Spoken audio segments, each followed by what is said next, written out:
warahmatullahi wabarakatuh. Halo semuanya, selamat siang. Kita bertemu di mata kuliah Ekonomi Pertanahan dan Tata Kota untuk pertemuan ke-10. Di sini saya akan menjelaskan mengenai materi masalah perkotaan, yaitu masalah transportasi. Jadi untuk masalah perkotaan itu sebenarnya banyak ya teman-teman, tapi kita coba bedah satu persatu. Salah satunya yang sekarang ini kita akan bahas adalah masalah transportasi.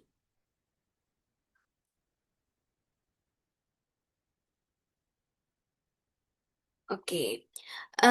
Dampak paling nyata dari pertumbuhan perkotaan yang tidak diiringi oleh perencanaan transportasi yang memadai, yaitu adanya kepadatan lalu lintas. Nah, tingginya kepadatan lalu lintas di perkotaan itu memiliki dampak yang signifikan terhadap berbagai aspek kehidupan masyarakat perkotaan. Di sini akan kita lihat satu persatu ya.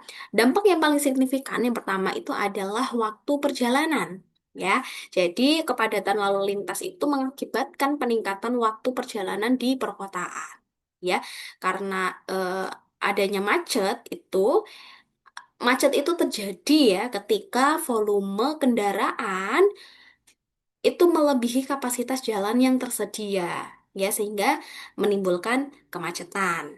Ya, ini menyebabkan kendaraan itu bisa bergerak lebih lambat atau malah berhenti total ya dalam waktu yang cukup lama gitu. Kemacetan jalan itu dapat menyebabkan peningkatan waktu tempuh yang signifikan bahkan untuk jarak yang relatif pendek.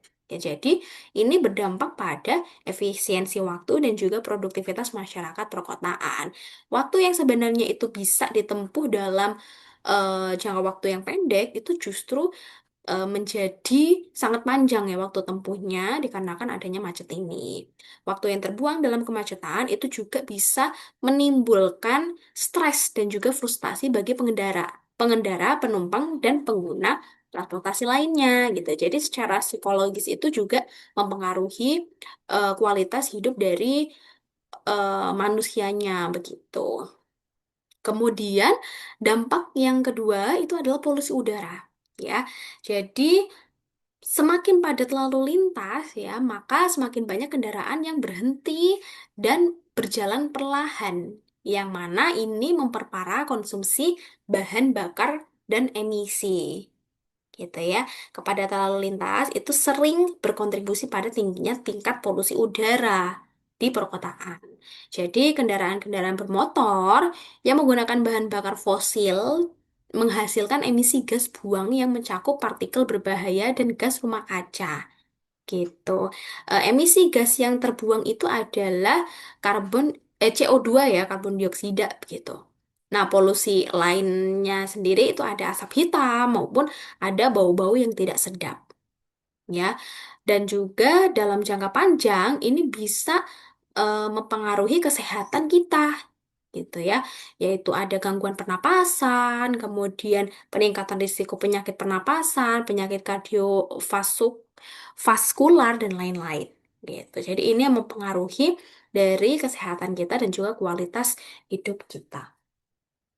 Kemudian em, selanjutnya yaitu efisiensi energi. Ya, kepadatan lalu lintas itu juga berdampak pada efisiensi energi di perkotaan. Jadi, ketika lalu lintas macet, kendaraan itu menghabiskan lebih banyak waktu berjalan lambat dan juga berhenti, yang mana ini menghasilkan pemborosan energi yang signifikan. Jadi, jumlah bahan bakar yang digunakan itu meningkat, mengakibatkan peningkatan emisi gas rumah kaca dan biaya operasional yang tinggi. Kemudian juga pemborosan energi ini berkontribusi pada ketergantungan pada sumber daya energi fosil dan ketidakberlanjutan dari perspektif lingkungan gitu. Jadi em, seringnya menyalakan atau mematikan mesin terutama pada kendaraan non listrik ya, itu bisa menyebabkan pemborosan bensin gitu ya. Biaya operasional itu juga bisa meningkat ya, baik itu untuk individu ataupun untuk ya perusahaan transportasi. Kemudian juga adanya emisi gas rumah kaca itu memperburuk masalah perubahan iklim ya. Kemudian juga kota menjadi tidak sustainable gitu, tidak berkelanjutan karena ketergantungan yang tinggi terhadap energi fosil gitu. Kemudian yang keempat adalah kualitas hidup masyarakat. Nah, jadi kepadatan lalu lintas yang tinggi itu sangat-sangat mempengaruhi kualitas hidup masyarakat perkotaan. Ya, jadi kemacetan jalan dan waktu perjalanan yang lama itu bisa menyebabkan kelelahan stres dan ketidaknyamanan bagi individu. Keterbatasan aksesibilitas dan mobilitas itu juga dapat menghambat partisipasi dalam kegiatan sosial ekonomi dan budaya di perkotaan. Selain itu, kepadatan lalu lintas yang tinggi itu juga dapat mengganggu sistem pengiriman barang dan jasa, termasuk layanan darurat seperti ambulans dan juga pemadam kebakaran, yang mana ini berdampak pada keamanan dan kesejahteraan masyarakat. Ya, jadi ini mempengaruhi produktivitas, ya, menurunnya eh, motivasi kerja ya karena adanya tadi tuh kelelahan, stres, ketidaknyamanan gitu ya karena waktu perjalanan cukup lama, ini bisa menurunkan motivasi kerja dan juga produktivitasnya menjadi turun. Tuh. Orang juga jadi enggan bepergian gitu ya karena ya perjalanan yang cukup lama itu membuat kita kelelahan gitu. Kemudian layanan-layanan darurat seperti ambulans, mobil pemadam, kemudian juga polisi itu juga bisa terhambat karena adanya kemacetan ini gitu. Sehingga ini juga bisa menyebabkan keterlambatan dalam penyelamatan nyawa ataupun dalam misal penanganan bencana gitu. Jadi secara tidak langsung memang dengan adanya kepadatan transportasi ini bisa menurunkan kualitas hidup dari masyarakat. Oke, kemudian penyediaan infrastruktur transportasi. Terdapat beberapa komponen utama yang perlu diperhatikan dalam perencanaan pembangunan dan pemeliharaan infrastruktur transportasi yang efisien, ya. Yang pertama adalah jalan raya. Oke, jalan raya ini adalah salah satu komponen yang penting ya dalam infrastruktur transportasi perkotaan, yaitu perencanaan dan desain jalan raya yang efisien, termasuk penentuan lebar jalan perencanaan, lebar jalan, kemudian perencanaan akses masuk dan juga keluar, ya. Kemudian juga pengaturan lalu lintas, penanganan simpul jalan yang rumit. Gitu. Selain itu, pemeliharaan dan juga pengembangan jalan raya itu termasuk teknik perbaikan jalan, peningkatan keamanan jalan, dan penanganan kemacetan di jalan raya. Gitu ya. Jadi, jalan raya itu adalah jalan utama yang mana ini menghubungkan antar wilayah di dalam kota dan juga di luar kota. Gitu. Biasanya jalan raya itu terdiri dari jalan tol, kemudian jalan provinsi atau jalan nasional. Ya, jadi ini tadi ya harus ada perencanaan jalan, desain jalan yang efisien ya, termasuk ke dalam lebar jalannya. Jadi harus sesuai dengan volume lalu lintas yang dilayanin. Misalnya, tentu saja jalan tol itu kan akan berbeda lebar jalannya dengan jalan provinsi. Ya, begitu pula dengan jalan nasional. Jadi harus disesuaikan lebarnya. Lalu juga akses masuk dan keluar. Jadi harus diatur nih agar tidak menimbulkan konflik lalu lintas gitu ya. Jadi tidak juga menimbulkan kemacetan. Ya. Kemudian em, pengaturan lalu lintas ya. Adanya simpang jalan gitu ya. Jadi perlu di apa namanya? Perlu untuk dibuat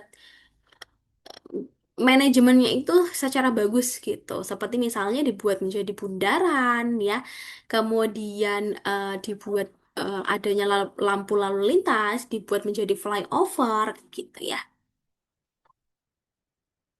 Kemudian yang kedua adalah em, jalan kota ya. Jalan kota itu meliputi jaringan jalan di dalam perkotaan. Ini termasuk ke dalam jalan arteri, jalan lokal, gitu ya, yang mana ini mencakup perencanaan dan juga desain jalan kota yang mempertimbangkan kebutuhan pejalan kaki, pengendara sepeda, dan juga transportasi umum, gitu. Jadi, karena ya jalan-jalan kota ini tuh relatif lebih apa namanya? Tidak begitu ramai juga ya, tidak mencakup kendaraan-kendaraan antar provinsi gitu ya, dalam kota ataupun luar kota gitu. Jadi ini mempertimbangkan kebutuhan warga di perkotaan gitu.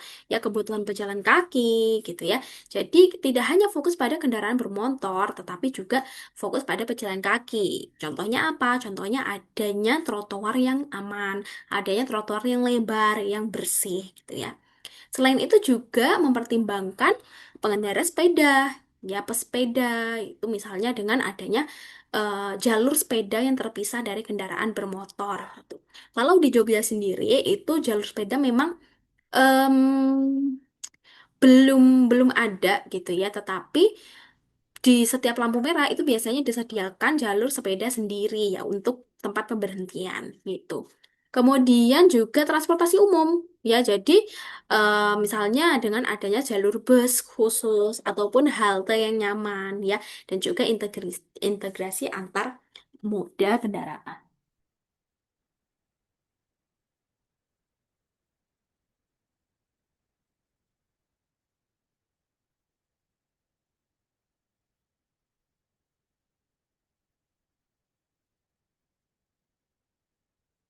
Kemudian yang ketiga adalah jembatan.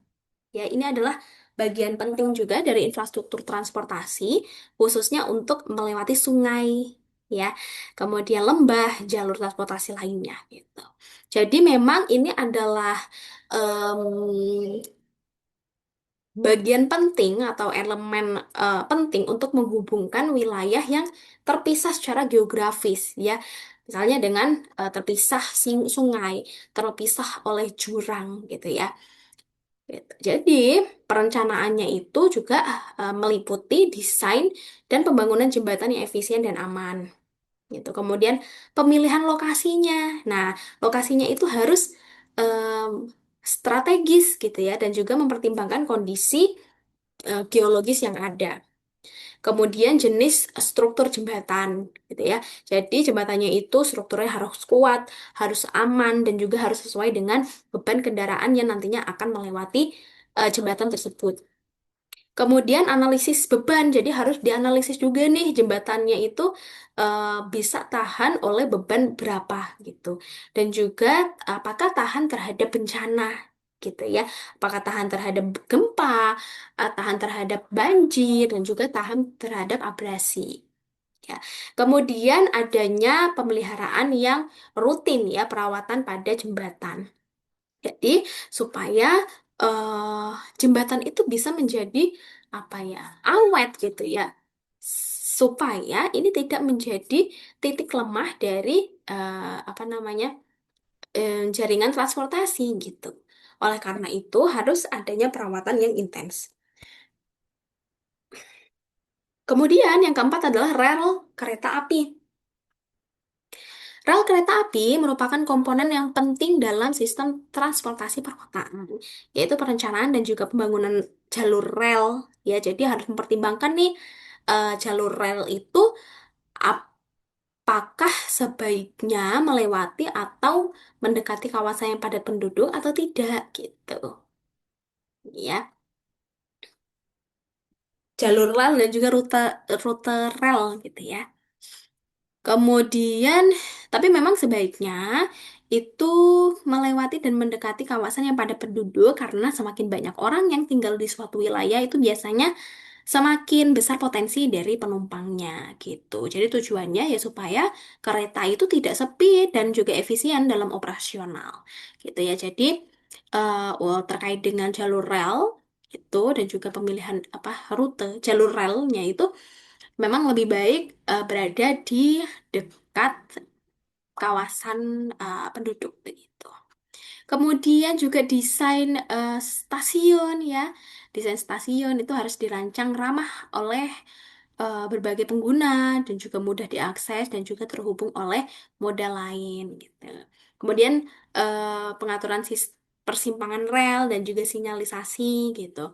Ini juga sangat-sangat penting ya, terutama ya kalau teman-teman sadar akhir-akhir ini tuh banyak sekali bencana-bencana yang melibatkan rel kereta api gitu, yang mana ini disebabkan kebanyakan itu disebabkan karena sinyalnya itu yang tidak terdeteksi gitu. Jadi ini sangat-sangat riskan ya, sangat-sangat penting juga.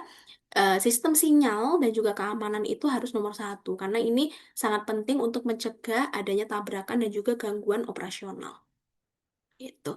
Kemudian yang kelima ada jaringan transportasi massal. Ya, pengembangan jaringan transportasi massal yang efisien seperti sistem kereta bawah tanah, ya.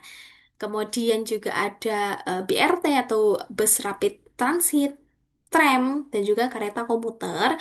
Itu meliputi perencanaan jalur, desain stasiun, integrasi tarif dan pembayaran, serta manajemen operasional yang efektif. Gitu. Integrasi tarif dan pembayaran ini terkait dengan adanya sistem pembayaran yang sekarang itu banyak digunakan oleh masyarakat. Contohnya yaitu dengan adanya kartu e-money. Gitu, ya. Lalu yang keenam itu ada integrasi sistem transportasi. Ya, jadi penting sekali ya adanya integrasi antara berbagai moda transportasi seperti bus, kereta api, taksi, dan sepeda dalam sistem transportasi perkotaan. Integrasi yang baik ini dapat meningkatkan keterhubungan efisiensi dan kemudahan penggunaan transportasi bagi masyarakat, termasuk perencanaan transport antar moda, penggunaan teknologi untuk integrasi sistem, dan pengembangan sistem informasi perjalanan yang terintegrasi. Gitu. Ya, jadi eh, bentuk-bentuk dari integrasi itu ada macam-macam, teman-teman ya. Eh, Terkait dengan fisiknya, ya, bentuk bentuk integrasinya itu bisa berdasarkan lokasi halte, ya. Kemudian stasiun dan juga terminal itu harus berada berdekatan atau terhubung langsung, ya. Kemudian secara fungsional itu juga jadwal antar moda itu dibuat sinkron dan juga sistem tiketnya itu terpadu, ya. Kemudian secara teknologi juga, ya. Jadi aplikasi perjalanan itu terintegrasi, misalnya adanya real time info, kemudian juga ada real time rute, tarif, serta pembayaran. Jadi saling terhubung, ya, saling terhubung transportasi satu dengan transportasi lainnya. Kemudian yang ketiga ini ada transportasi massal. Oke, transportasi massal ya.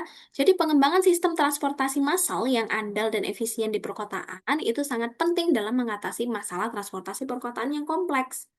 Ya, Em, salah satunya yaitu dengan cara mengurangi kepadatan lalu lintas. Ya, jadi masalah utama di kota besar itu adalah kelebihan kendaraan pribadi. Itu. Akibatnya apa? Akibatnya terjadi kemacetan, ya, waktu tempuh yang panjang, serta stres yang meningkat.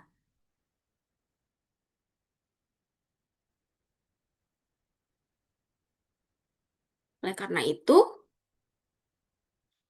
karena adanya ya kepadatan lalu lintas ini, ya, solusinya itu adalah menyediakan alternatif yang layak.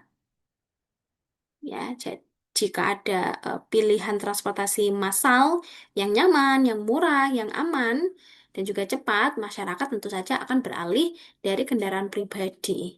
Ya, sehingga nantinya ini akan memberikan efek langsung, ya, di mana jumlah mobil dan juga motor di jalan itu menjadi berkurang, sehingga arus lalu lintas itu menjadi lebih lancar.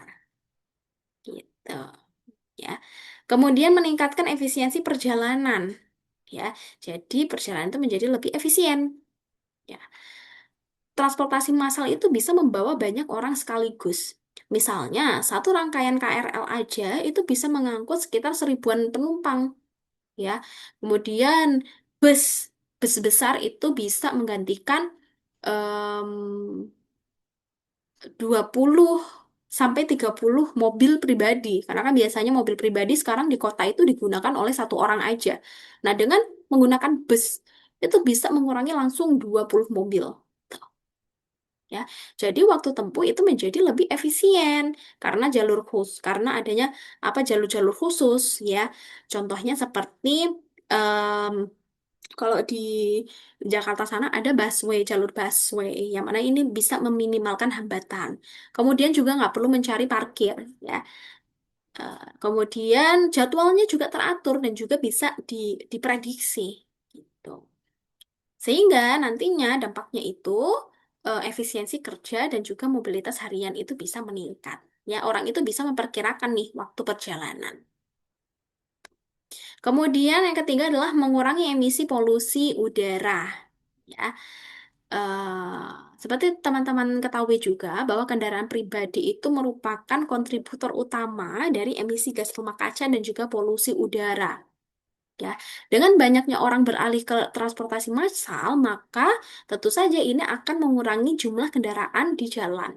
Ya, kemudian emisi karbon dioksidanya juga akan berkurang. Partikel-partikel berbahaya juga akan berkurang. Ya, terlebih lagi sekarang itu banyak sekali transportasi massal yang sudah berbasis energi bersih gitu ya. Seperti misalnya listrik gitu. Atau hybrid. Hybrid itu bisa listrik, bisa eh, apa namanya? Fosil ya. Kemudian eh transportasi-transportasi ini bisa eh, menjadi sebuah solusi ya untuk mengurangi dampak dari lingkungan yang dihasilkan oleh kendaraan.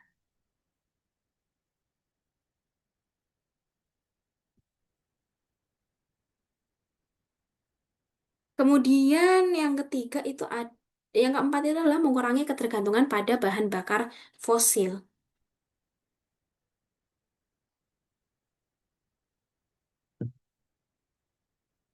Sebagian besar kendaraan pribadi dan juga angkutan angkutan umum yang konvensional itu masih menggunakan bahan bakar fosil. Bahan bakar fosil itu seperti bensin dan juga solar. Ya, ini em, merupakan energi yang tidak terbarukan. Harganya juga cenderung naik gitu ya, seringnya naik. Kemudian juga menghasilkan emisi gas rumah kaca gitu. Maka eh, caranya, cara untuk mengurangi ketergantungan bahan bakar fosil yaitu dengan menggunakan transportasi massal yang ramah lingkungan. Seperti contohnya KRL, MRT, itu sudah menggunakan listrik ya. Kemudian busway, bus sekarang sudah banyak yang menggunakan listrik dan juga banyak juga sekarang yang sudah hybrid gitu ya. Jadi ada fosil, bisa menggunakan fosil, bisa juga menggunakan listrik. Jadi ini nanti akan mengurangi konsumsi BBM ya secara total karena bisa mengangkut banyak orang dalam satu perjalanan.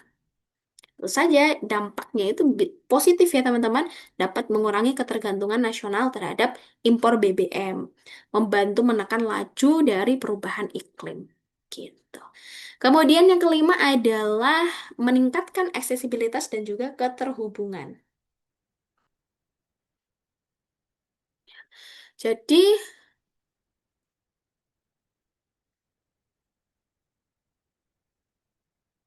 tidak semua warga itu memiliki kendaraan pribadi ya teman-teman. Kelompok-kelompok seperti pelajar, kemudian lansia, penyandang disabilitas, ataupun masyarakat-masyarakat yang berpenghasilan rendah, tentu saja membutuhkan sebuah sistem transportasi umum yang inklusi. Nah, ini bisa meningkatkan aksesibilitas dan juga keterhubungan dengan masyarakat lain. Kemudian yang keenam adalah pengurangan kebutuhan akan ruang parkir. Tentu kendaraan pribadi itu membutuhkan tempat parkir eh, yang cukup besar ya, membutuhkan tempat parkir di suatu tempat di tempat tujuan. Ya, akibatnya apa? Banyak lahan-lahan di kota itu digunakan untuk parkiran, ya, baik itu resmi maupun liar. Nah, tekanan terhadap lahan itu menjadi semakin tinggi, terutama di pusat kota. Oleh karena itu, masyarakat eh, dapat beralih ke transportasi massal. Ya, kebutuhan lahan parkir tentu saja akan berkurang secara signifikan. Kemudian juga lahan yang tadinya itu bisa digunakan untuk parkir itu bisa dialihfungsikan menjadi ruang terbuka hijau, menjadi jalur sepeda sepeda ataupun pedestrian. Kemudian Terkait dengan transportasi berkelanjutan, ya. So, ini adalah solusi transportasi yang berkelanjutan menjadi semakin penting dalam mengatasi masalah transportasi perkotaan dan mempromosikan lingkungan yang lebih ramah, ya. Jadi, konsepnya ini lebih luas dan juga jangka panjang, yaitu adanya transportasi berkelanjutan. Oke. Yang pertama ada kendaraan ramah lingkungan. Ya, penggunaan kendaraan ramah lingkungan seperti mobil listrik, kendaraan hybrid ya, dan juga kendaraan berbahan bakar alternatif ini merupakan sebuah solusi untuk mengurangi emisi karbon dan juga polusi udara. Ya, kemudian em, yang kedua ada transportasi berbagi, ya sharing gitu. Ini model transportasi berbagi seperti carpooling, ride sharing, dan juga bike sharing itu dapat membantu mengurangi jumlah kendaraan pribadi di jalan dan juga memaksimalkan penggunaan kendaraan yang ada. Kemudian infrastruktur untuk pejalan kaki dan juga sepeda. Ya, pengembangan infrastruktur yang mendukung pejalan kaki dan sepeda merupakan aspek penting dalam transportasi berkelanjutan. Perencanaan jalan yang inklusif, desain jalur sepeda yang aman dan terhubung, peningkatan trotoar dan penyeberangan yang ramah pejalan kaki, serta implementasi kota berjalan.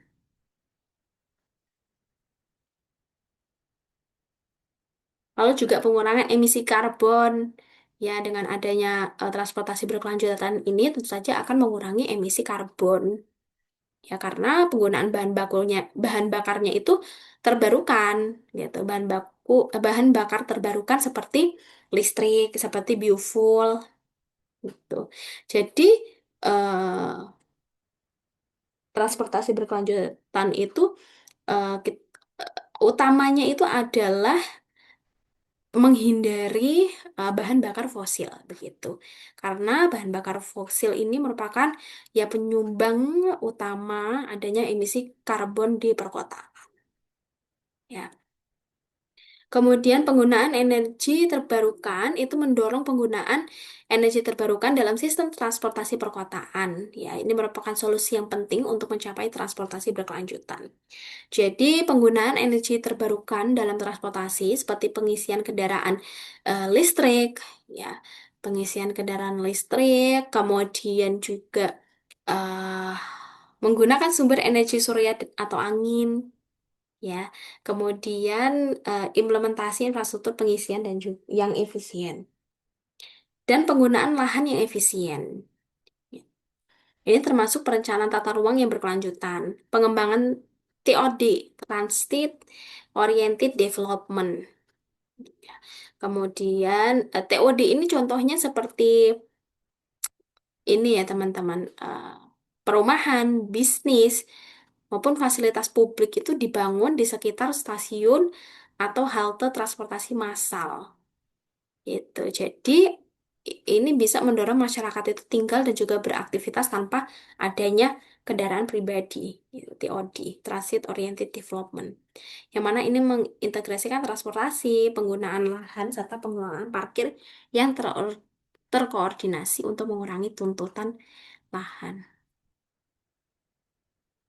Kemudian di era digital saat ini ya, teknologi menjadi sebuah komponen yang penting ya dalam sistem transportasi perkotaan.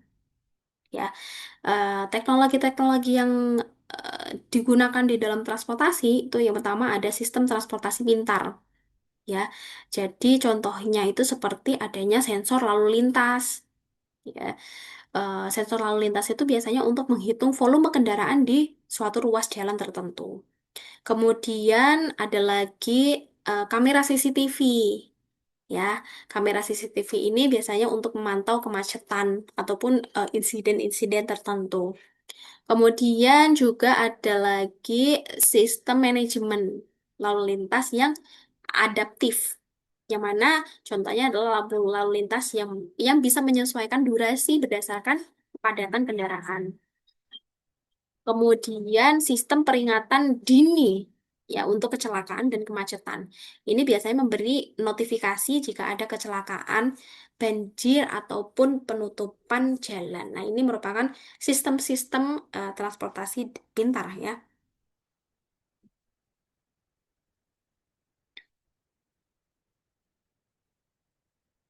Lalu, eh, dengan adanya sistem transportasi pintar, itu bisa mengurangi kemacetan, teman-teman. Ya, karena adanya tadi pengaturan lalu lintas berbasis data. Lalu juga meningkatkan keamanan dan juga efisiensi operasional transportasi massal. Ya. Kemudian yang kedua adalah aplikasi berbasis teknologi. Sekarang sudah banyak sekali aplikasi berbasis teknologi seperti Google Maps, ya, kemudian Trevi, Moovit, dan lain-lain. Ini tujuannya adalah untuk membantu pengguna itu memilih rute tercepat, mengetahui jadwal transportasi umum dan juga kondisi lalu lintas.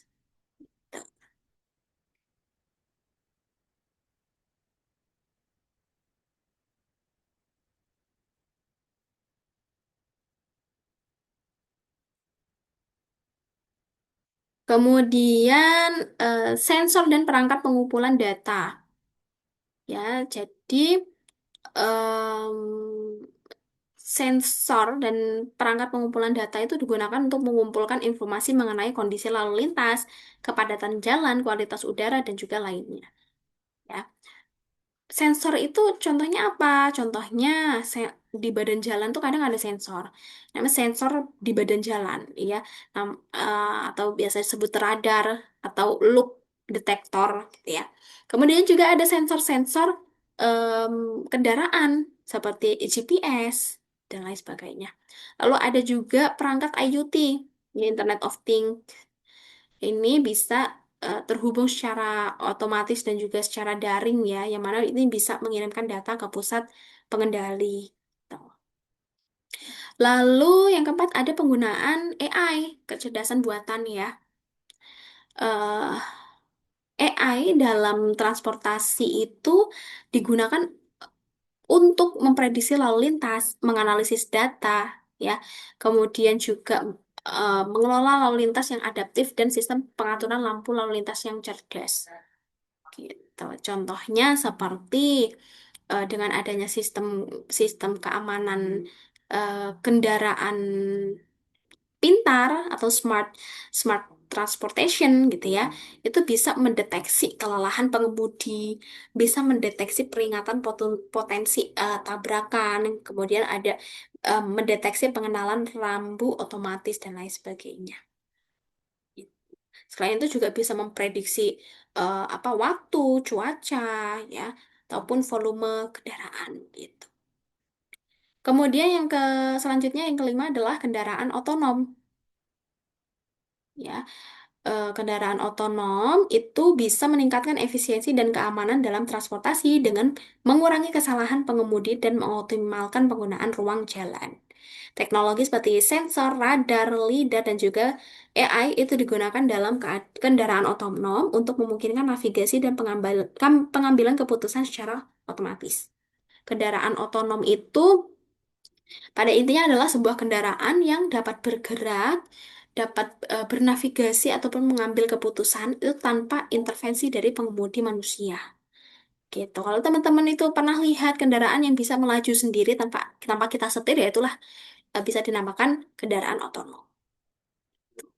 Ini bisa mengurangi eh, apa namanya kecelakaan lalu lintas, meningkatkan efisiensi ruang jalan, membantu mobilitas kelompok rentan dan lain-lain.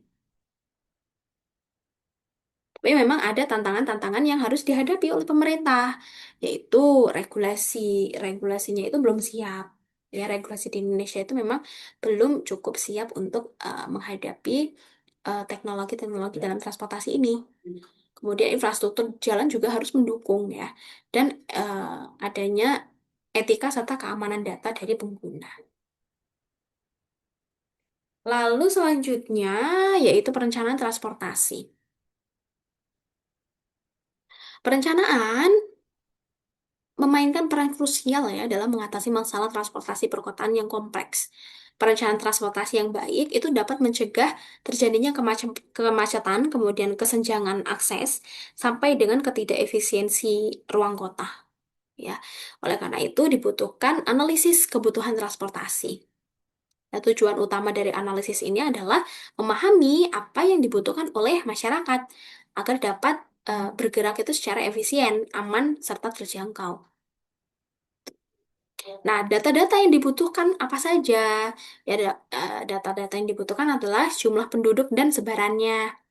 Nah, misalnya padat padat di pusat kota, kemudian versus jumlah penduduk di pinggiran.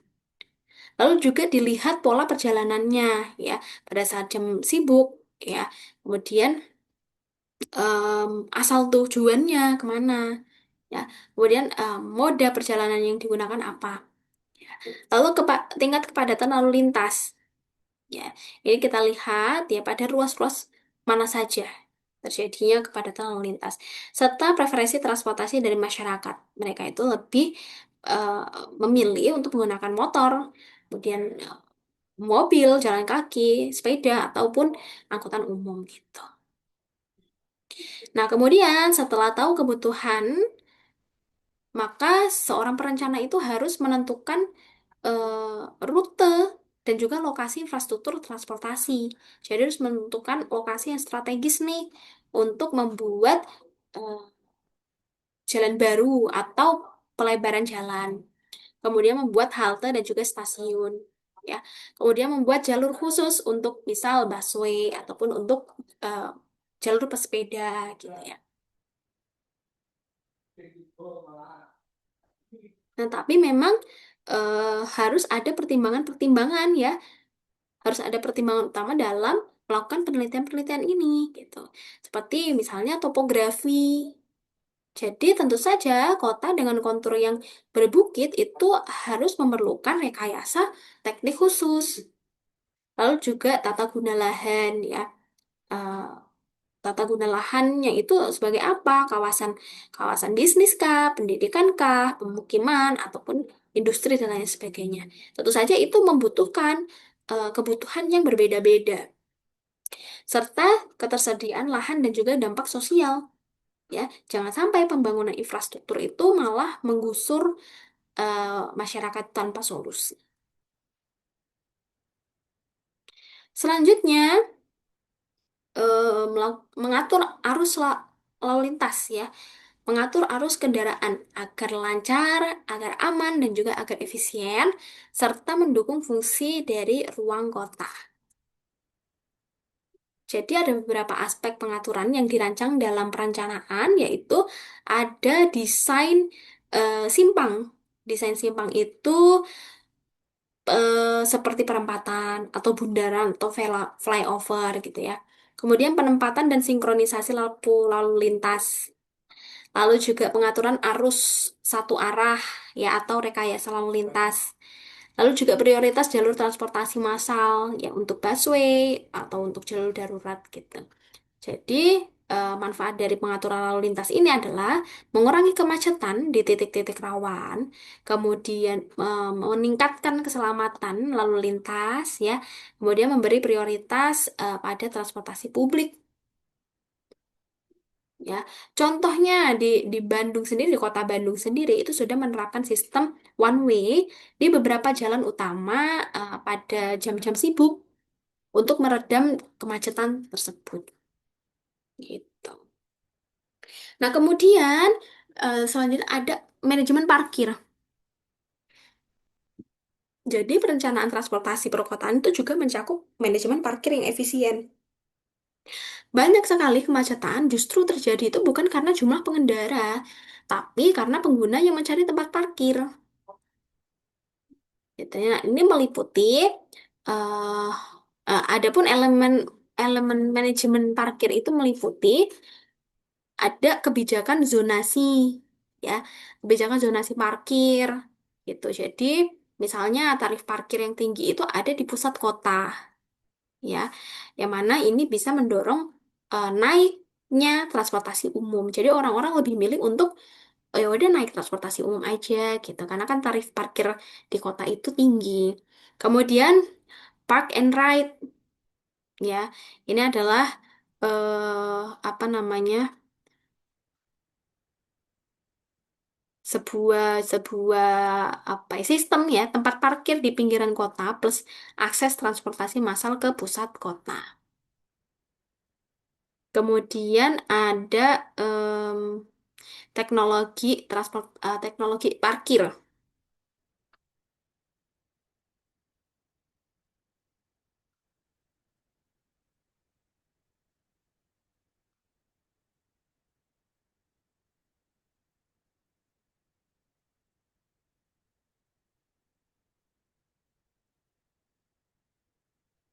Teknologi parkir. Jadi, sistem pembayaran parkir sekarang itu sudah dilakukan menggunakan digital. Kemudian juga teknologi parkir lainnya adalah parkir yang bisa otomatis. Ya, kemudian ada sensor nih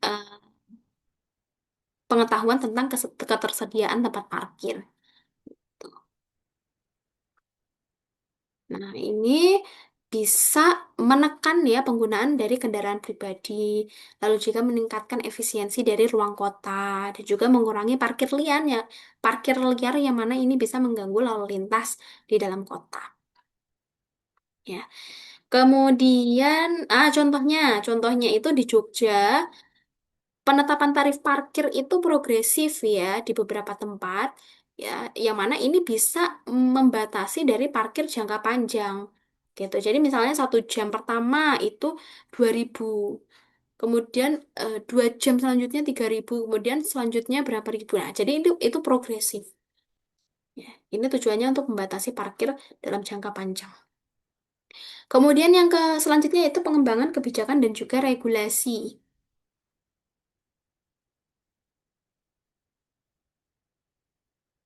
Ya, jadi eh, perencanaan transportasi perkotaan itu melibatkan pengembangan kebijakan serta regulasi ini untuk mendukung transportasi yang efisien serta berkelanjutan, yaitu meliputi ya, penentuan tarif dan juga subsidi transportasi massal. Tuh, jadi tujuannya adalah agar tarif dan juga subsidi transportasi massal itu tujuannya adalah agar tetap terjangkau dan juga dapat dinikmati oleh masyarakat secara luas. Lalu pembuatan regulasi yang memfasilitasi penggunaan teknologi transportasi baru. Gitu. Misalnya ada kebijakan-kebijakan emisi kendaraan, ya, seperti adanya uji emisi, kemudian adanya pajak kendaraan yang tinggi terhadap emisi. Lalu selanjutnya, misalnya ada regulasi terkait dengan pembatasan kendaraan pribadi. Ya, ada sistem ganjil genap atau pembatasan usia kendaraan seperti itu. Lalu selanjutnya, ya, yang akan kita bahas adalah keselamatan transportasi. Keselamatan transportasi di perkotaan itu merupakan aspek penting yang perlu diperhatikan dalam perencanaan dan pengelolaan sistem transportasi, yang mana ini meliputi analisis risiko. Ya, jadi di analisis risiko ini tujuannya adalah untuk mengidentifikasi dan juga memahami faktor-faktor penyebab kecelakaan serta wilayah mana sih yang rawan insiden di dalam kota gitu, di perkotaan. Nah, langkah-langkah dari analisis risiko ini yang pertama yaitu kita memetakan titik rawan, ya, titik rawan dari kecelakaan. Lalu setelah itu kita mengevaluasi kondisi jalannya. Ya, kita evaluasi pencahayaannya, kemudian marka jalannya, dan lain-lain. Lalu setelah itu dianalisis statistik kecelakaan. Ya, waktu kejadiannya kapan, jenis kecelakaannya apa, pelakunya siapa, penyebabnya siapa, gitu. Kemudian melihat faktor lingkungan. Ya, kita lihat faktor lingkungannya, cuacanya bagaimana, topografinya bagaimana, drainasenya bagaimana, ya. Lalu juga ada faktor manusia, ya. Apakah kemudian dia ketika berkendara itu menggunakan kecepatan yang berlebih, ataukah pelanggaran lampu merah, ataukah saat penggunaan HP, saat mengemudi itu menggunakan HP, gitu ya. Ya, jadi kita analisis risikonya, gitu. Kemudian yang kedua, tindakan pencegahan kecelakaan.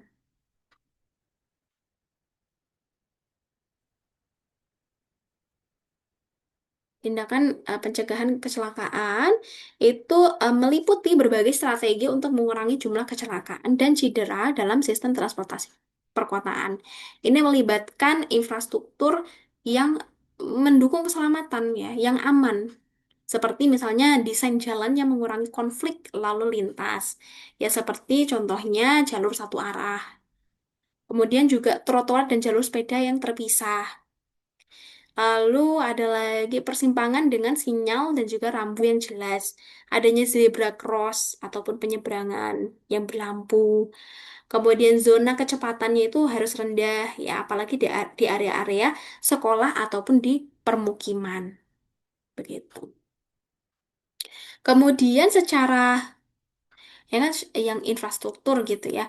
Kalau tindakan pencegahan kecelakaan yang bukan infrastruktur atau yang non infrastruktur itu contohnya adalah dengan adanya sosialisasi ataupun kampanye-kampanye kesadaran keselamatan lalu lintas. Yang mana ini eh, dikirimkan ke sekolah, diberikan kepada sekolah-sekolah, komunitas ataupun ke media-media gitu. Lalu juga edukasi mengenai hak dan juga kewajiban pengguna jalan, terutama untuk pengguna-pengguna yang rentan gitu ya. Lalu juga penegakan hukum yang tegas ya, terutama terkait dengan tilang, adanya CCTV LT ataupun dengan adanya denda gitu ya. Jadi kita juga tetap membutuhkan keterlibatan dari masyarakat ini untuk menciptakan budaya berlalu lintas yang aman. Lalu selanjutnya, pengaturan lalu lintas yang aman ya. Pengaturan lalu lintas yang aman ini bagian penting ya, yang mana ini melibatkan perencanaan dan pengaturan sistem lalu lintas yang efektif. Kemudian desain dan pengaturan lalu lintas yang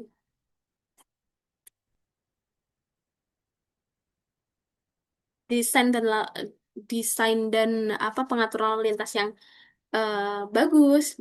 Kemudian pengaturan kecepatan yang tepat dan lain sebagainya. Ya, ini kurang lebih sama dengan yang saya jelaskan tadi. Peran teknologi dalam peningkatan keselamatan jalan juga tentu saja sangat penting ya, yang mana meliputi contohnya seperti deteksi adanya tabrakan dan juga peringatan dini. Ini bisa membantu mengurangi risiko kecelakaan. Sedangkan sistem pengereman darurat dan pengawasan itu juga dapat membantu em, mencegah adanya kecelakaan. Ya. Lalu juga ada teknologi-teknologi AI ataupun sensor ini dapat membantu mengidentifikasi dan juga merespon situasi berbahaya yang cepat. Lalu ada dampak secara sosial dan ekonomi. Adapun masalah transportasi itu memiliki dampak sosial dan ekonomi. Untuk dampak ekonomi yang pertama adalah biaya transportasi. Ya, kemacetan lalu lintas tentu saja ini akan membuat waktu kita itu terbuang. Nah, yang mana waktu kita terbuang ini, secara ekonomi kita merasakan kerugian, kita mengalami kerugian secara ekonomi. Ya, kenapa? Karena waktu yang seharusnya produktif, yang bisa kita gunakan untuk bekerja, untuk belajar, untuk beraktivitas, itu habis di jalan. Selain itu juga eh, ada yang namanya pemborosan BBM ya, bahan bakar. Jadi ketika kendaraan tadi itu macet, berhenti ataupun berjalan lambat, tentu saja ini akan menyebabkan konsumsi bahan bakar itu meningkat. Yang mana ini bisa menambah beban biaya harian dari masyarakat. Lalu yang kedua, aksesibilitas. Ya, jadi masalah transportasi ini ya merupakan sebuah masalah keadilan dari akses. Ya, tentu saja orang yang tinggal di pinggiran kota itu sering sulit menjangkau tempat kerja, kemudian sekolah ataupun kampus atau pelayanan umum seperti rumah sakit dan juga eh, lain-lain. Ya,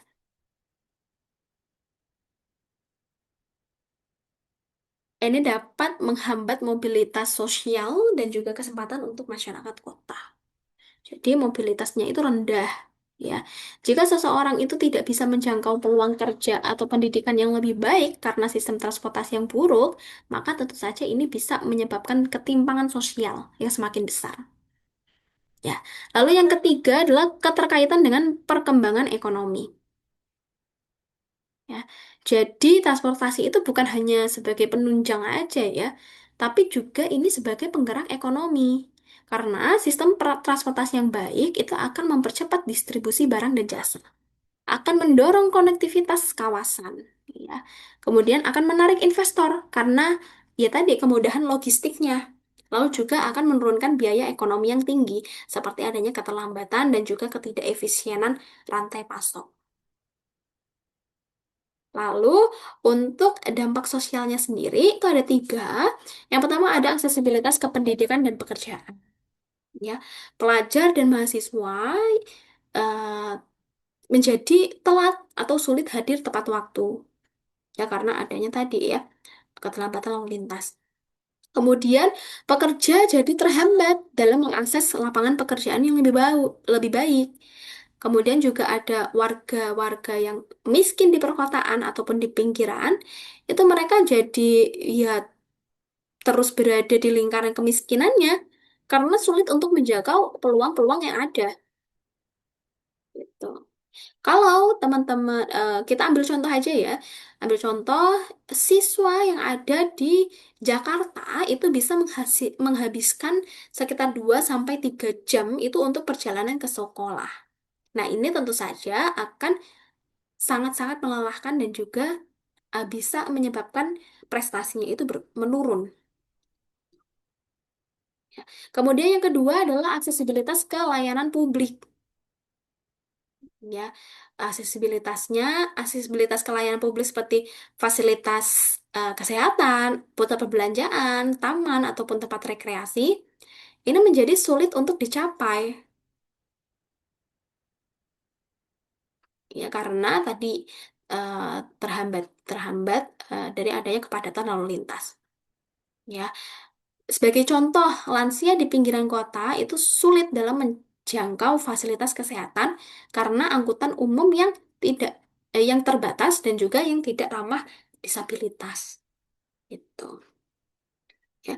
Kemudian yang ketiga adalah peran transportasi dalam mempengaruhi pola hidup.